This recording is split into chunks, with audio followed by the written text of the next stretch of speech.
Hi everyone, my name's Alexa, and I don't know what I want to do when I grow up. Until I figure that out, I'm interviewing professionals in different careers. I created Behind the Career for high schoolers like myself so that they can explore different careers. Today we're interviewing Mr. Paulson, who's a school librarian and a YouTuber. Let's see what he has to say about it.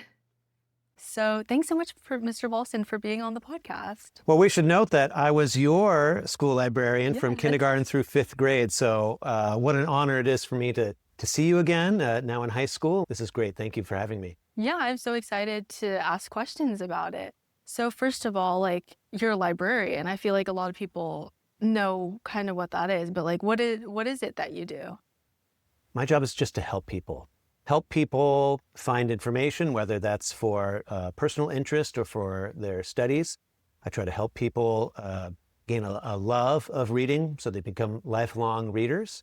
I have my own classes. I teach pre-K through fourth grades. And then there's the overall just day-to-day operations of the library. Can you kind of walk through what a day looks like or like what your main responsibilities are?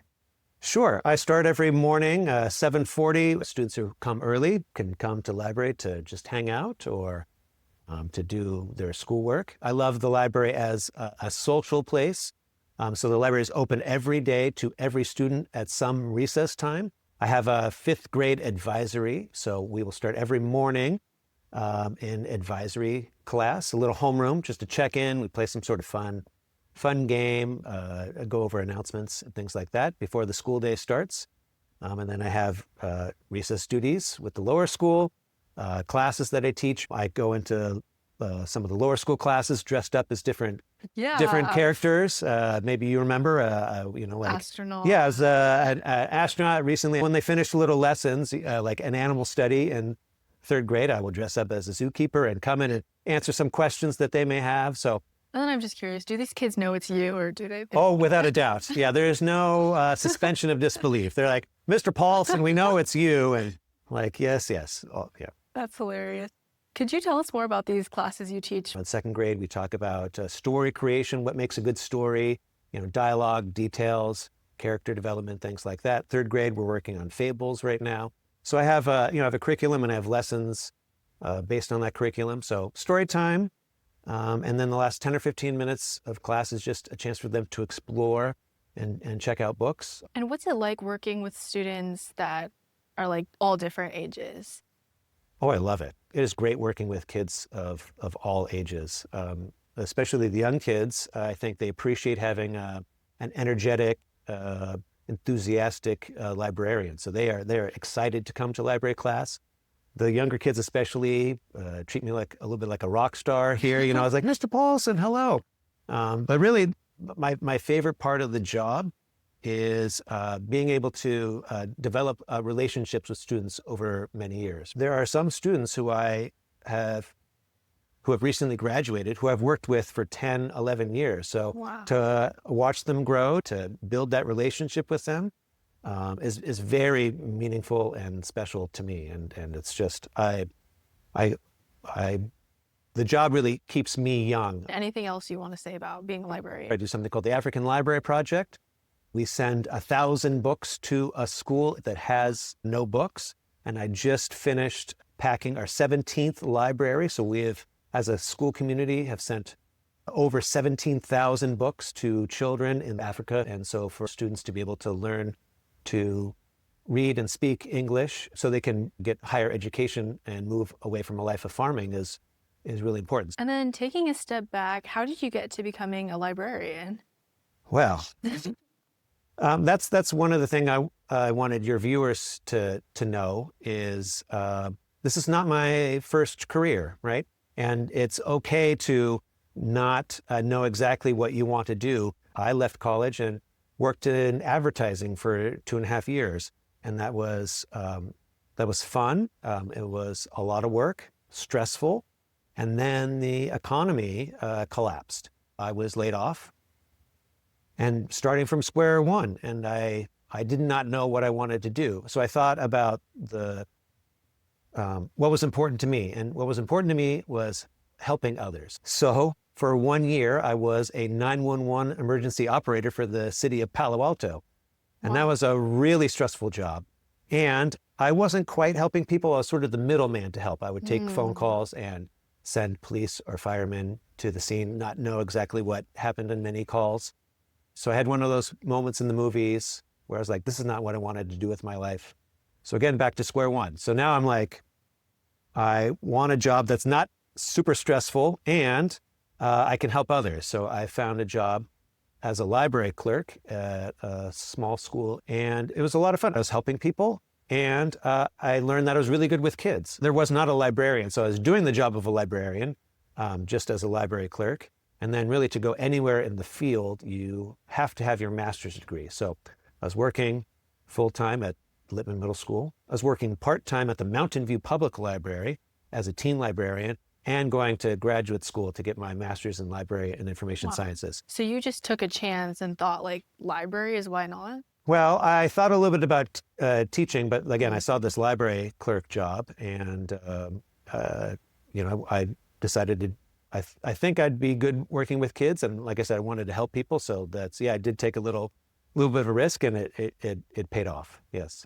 Okay, so you kind of mentioned it. You becoming a librarian kind of stemmed from you wanting to help people. Yes, I'm very happy with what I do. I feel great about helping students. I feel great about building those relationships. So I leave here feeling very fulfilled. Okay, and then for those people who do have those qualities of being able to like interact with a ton of different types of people, what kind of maybe experiences or things would you encourage them to think about? Any sort of experience you can have in the library, whether that's helping to shelve books, volunteering at the public library. I'm happy to have you or your friends come and shadow for a day on a day off. Just to see what it's like, gain that experience. And then although it's not your main career being a librarian is, you're also a YouTuber. I looked at your stats, you have about 25,000 subscribers and over 10 or 11 million views. So could you talk more about or like kind of what that is? I take pictures of books and just narrate it, just sort of a little story time at home. Many years ago, I was looking for a video and found one, and I didn't think the quality was that great. So I'm like, I can do better than that. So I just created Mr. Paulson Reads to just give story time at home. And unfortunately, the pandemic happened a few years after I started, but fortunately, it became very useful to teachers and parents at home. So that's where it sort of exploded over time. Authors who are self-published reach out occasionally to say, can you put my book on your channel? And I always love to do that. And then if it does, how does this kind of like overlap with your job as a librarian? Library class is sharing great stories, getting kids excited about reading. And if I can do that here, if I can do that, online, that's what it's all about.